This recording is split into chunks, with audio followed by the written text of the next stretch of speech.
আসসালামু আলাইকুম, সবাইকে আমার ডেইলি রান্নাঘরে ওয়েলকাম। তো অনেক দিন ধরে ভিডিও করা হচ্ছে না, আর ভিডিও করার মন মানসিকতাও নেই।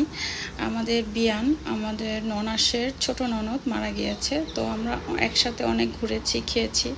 তো আপাকে প্রচণ্ডভাবে মিস করি। তো আপার বয়স হয়নি আসলে ওরকম। তো আপা মারা গেছে, খুবই মর্মাহত হয়েছি, খারাপ লাগছে। আর বাংলাদেশের বর্তমান পরিস্থিতি অত্যন্ত খারাপ।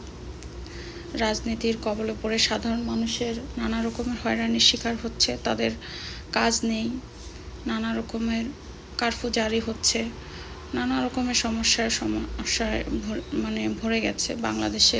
কথা বলা যাচ্ছে না। সব মিলিয়ে দেখা যায় যে মন মানসিকতা ঠিক নেই। তো সবাই দোয়া করবেন আপার জন্য। ডিম ভুনা করেছি, আর হচ্ছে চিংড়ি ভুনা, টমেটো দিয়ে ডাল, আর কহি দিয়ে ডিম দিয়ে ভাজি। এই হচ্ছে আপাদের বাসা পাঠাবো। আজকে পঞ্চম দিন, লিপি আপা মারা গেছে। সবাই আপার জন্য দোয়া করবেন। আমরা আমি বিশেষ করে যতদিনই আপার বাসায় খেয়েছি, আপাও সাথে ছিল, লিপি আপাও সাথে ছিল। যে কোনো ছোটোখাটো অনুষ্ঠান আমরা একসাথেই কাটিয়েছি।